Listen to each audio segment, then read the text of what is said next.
ఋషికొండ వ్యవహారం మీద ముందుగా రామకృష్ణ బాబు గారు అక్కడ జనసేనకు సంబంధించి మూర్తి యాదవ్ అనే కార్పొరేటర్ వాళ్ళు లోకల్గా దాని గురించి వివరించడం, అదే సమయంలో నేషనల్ గ్రీన్ ట్రిబ్యునల్కి నేను ఒక రిప్రజెంటేషన్ ఇస్తే దాన్ని సువోమోటోగా వాళ్ళు దాన్ని స్వీకరించి ఆ కన్స్ట్రక్షన్ని నిలుపుదల చేయమని చెప్పి ఒక ఆర్డర్ ఇస్తే దానికి హైకోర్టులో మీరు స్టే తెచ్చుకోవటం జరిగింది. ఆ సమయంలో సుప్రీంకోర్టుకి నేను ఈ విషయాన్ని తీసుకువెళ్ళినప్పుడు పచ్చి అబద్ధాలు అంటే అసలు గతంలో ఎంత ఎస్ఎఫ్టీ ఉందో సుమారు 22,000 చిల్లర ఎస్ఎఫ్టీ ఉండేది ఆ చిన్న కాటేజెస్. అదే చోట ఆ ఎస్ఎఫ్టీకి మించకుండా కట్టమని చెప్పి చాలా క్లియర్గా సుప్రీంకోర్టు డైరెక్షన్ ఇచ్చిన తర్వాత ఆ మ్యాటర్ని హైకోర్టుకి రిఫర్ చేశాను.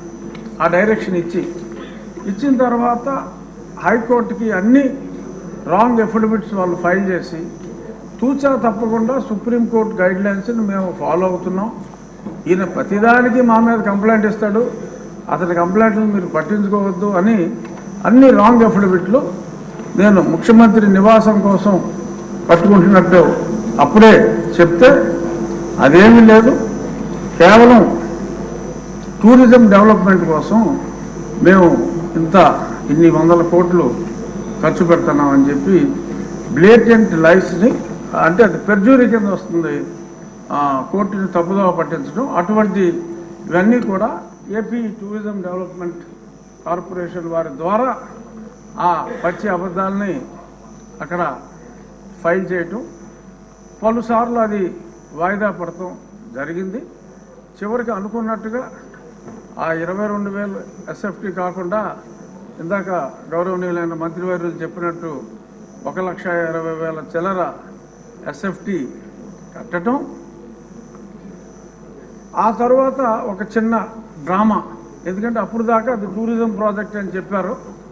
ఈలోపు ముఖ్యమంత్రి గారు అప్పటి ముఖ్యమంత్రి ఒక అనౌన్స్మెంట్ ఇచ్చి నేను విశాఖపట్నం వచ్చేస్తున్నాను అని చెప్పి ఆయన చెప్పడం జరిగింది. ఆ తర్వాత కొంతమంది ఆఫీసర్స్ని వైజాగ్లో నాకేమన్నా ఇల్లు దొరుకుతుందా చూడండి, స్టడీ చేయండి అని చెప్పి స్టడీ చేస్తే వాళ్ళకంట ఆ బీచ్ రోడ్లో వెళ్తూ ఉంటే అరే ఇక్కడ భలే ఇల్లు దొరికిందే, ఇది ముఖ్యమంత్రి గారికి బాగుంటుంది అని చెప్పి వాళ్ళకి తెలిస్తే వాళ్ళందరూ సూచించారంట.